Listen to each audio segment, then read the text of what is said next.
Bom, nós vamos acompanhar então a partir de agora o discurso do presidente Jair Bolsonaro na 76ª Assembleia Geral da ONU.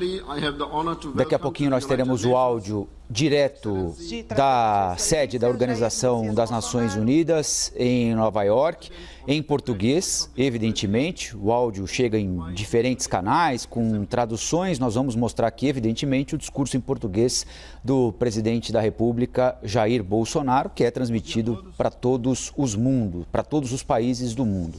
Presidente Jair Bolsonaro, que discursa pela terceira vez como presidente do Brasil na ONU. Vamos ouvi-lo. Antônio Guterres, senhores chefes de Estado e de Governo e demais chefes de delegação, senhoras e senhores, é uma honra abrir novamente a Assembleia Geral das Nações Unidas. Venho aqui mostrar o Brasil diferente daquilo publicado em jornais ou visto em televisões. O Brasil mudou e muito depois que assumimos o governo em janeiro de 2019. Estamos há 2 anos e 8 meses sem qualquer caso concreto de corrupção. O Brasil tem um presidente que acredita em Deus, respeita a Constituição, valoriza a família e deve lealdade ao seu povo. Isso é muito. É uma sólida base se levarmos em conta que estávamos à beira do socialismo. Nossas estatais davam prejuízos de bilhões de dólares no passado. Hoje são lucrativas. Nosso Banco de Desenvolvimento era usado para financiar obras em países comunistas, sem garantias. Quem honrava esses compromissos era o próprio povo brasileiro. Tudo isso mudou. Apresento agora um novo Brasil, com sua credibilidade já recuperada diante do mundo. O Brasil possui o maior programa de parceria de investimentos com iniciativa privada de sua história. Programa que já é uma realidade e está em franca execução. Até aqui foram contratados 100 bilhões de dólares de novos investimentos e arrecadados 23 bilhões de dólares em outorgas. Na área de infraestrutura, leiloamos para a iniciativa privada 34 aeroportos e 29 terminais portuários. Já são mais de 6 bilhões de dólares em contratos privados para novas ferrovias. Introduzimos o sistema de autorizações ferroviárias, o que aproxima nosso modelo ao americano. Em poucos dias recebemos 14 requerimentos de autorizações para novas ferrovias, com quase 15 bilhões de dólares em investimentos privados. Em nosso governo, promovemos o ressurgimento do modal ferroviário. Como reflexo, menor consumo de combustíveis fósseis e redução do custo do Brasil, em especial no barateamento de produção de alimentos. Grande avanço vem acontecendo na área do saneamento básico. O maior leilão da história do setor foi realizado em abril, com concessão ao setor privado dos serviços de distribuição de água e esgoto no estado do Rio de Janeiro. Temos tudo o que o investidor procura: um grande mercado consumidor, excelentes serviços, tradição de respeito a contratos e confiança no nosso governo. Também anuncio que nos próximos dias realizaremos o leilão para a implementação da tecnologia 5G no Brasil. Nossa moderna e sustentável agricultura de baixo carbono alimenta mais de 1 bilhão de pessoas no mundo e utiliza apenas 8% do território nacional. Nenhum país do mundo possui uma legislação ambiental tão completa quanto a nossa. Nosso Código Florestal deve servir de exemplo para outros países. O Brasil é um país com dimensões continentais, com grandes desafios ambientais. São 8,5 milhões de quilômetros quadrados, dos quais 66%, 2/3, são vegetação nativa, a mesma desde o seu descobrimento em 1500. Somente no bioma amazônico, 84% da floresta está intacta, abrigando a maior biodiversidade do planeta. Lembro que a região amazônica equivale à área de toda a Europa Ocidental.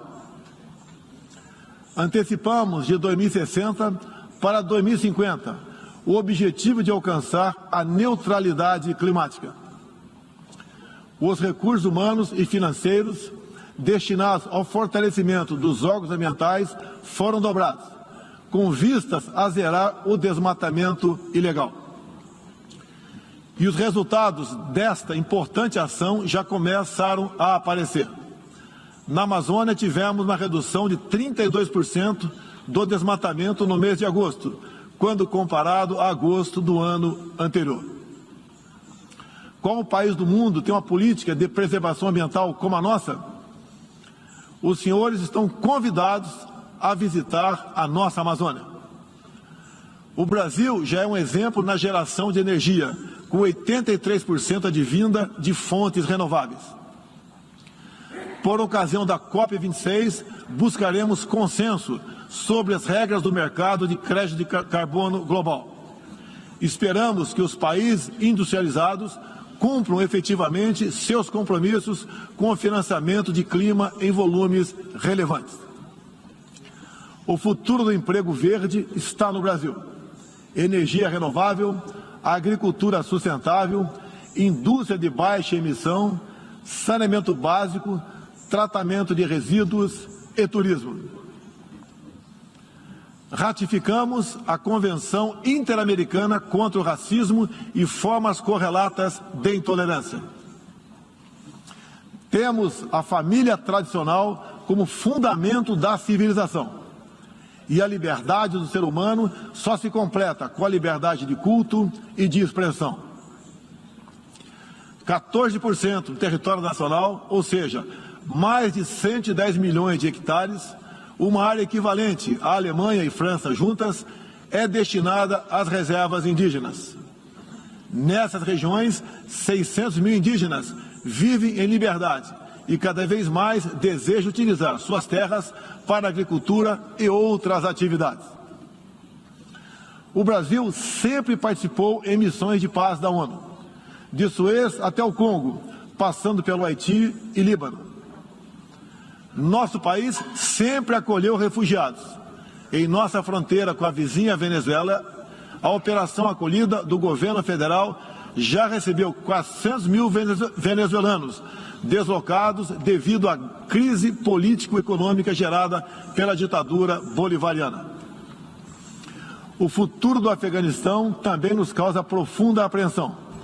Concederemos visto humanitário para cristãos, mulheres, crianças e juízes afegãos.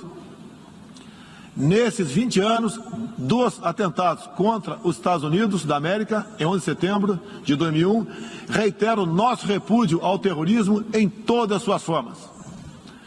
Em 2022, voltaremos a ocupar uma cadeira no Conselho de Segurança da ONU.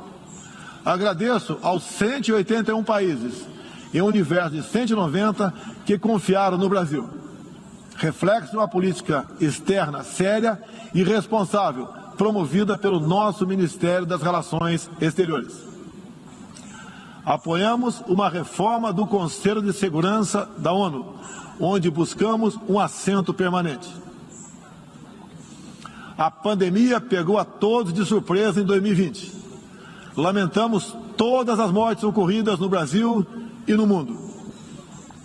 Sempre defendi combater o vírus e o desemprego de forma simultânea e com a mesma responsabilidade.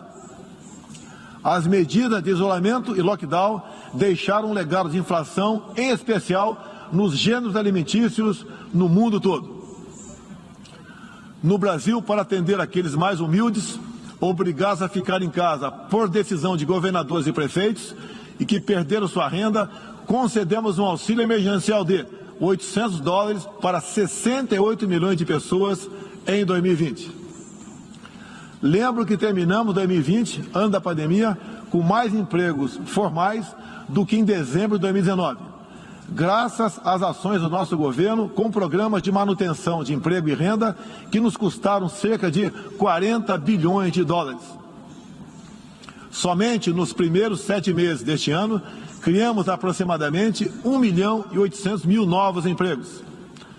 Lembro ainda que o crescimento para 2021 está estimado em 5%.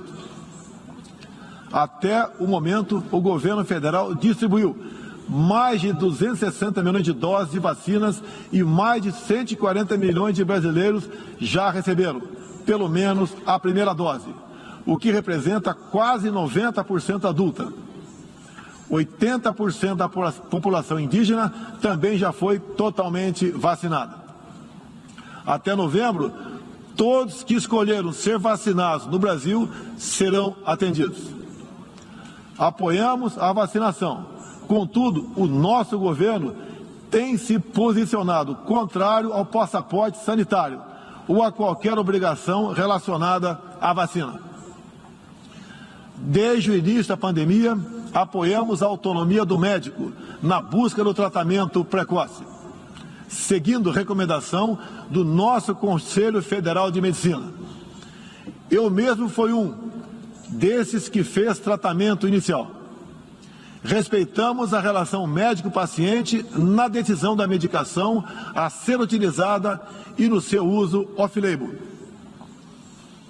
Não entendemos porque muitos países, juntamente com grande parte da mídia, se colocaram contra o tratamento inicial. A história e a ciência saberão responsabilizar a todos. No último 7 de setembro, data da nossa independência, milhões de brasileiros, de forma pacífica e patriótica, foram às ruas, na maior manifestação de nossa história. Mostrar que não abre mão da democracia, das liberdades individuais e de apoio ao nosso governo. Como demonstrado, o Brasil vive novos tempos. Na economia, temos um dos melhores desempenhos entre os emergentes. Meu governo recuperou a credibilidade externa e hoje se apresenta como um dos melhores destinos para investimentos. É aqui, nesta Assembleia Geral, que vislumbramos um mundo de mais liberdade, democracia, prosperidade e paz. Que Deus abençoe a todos.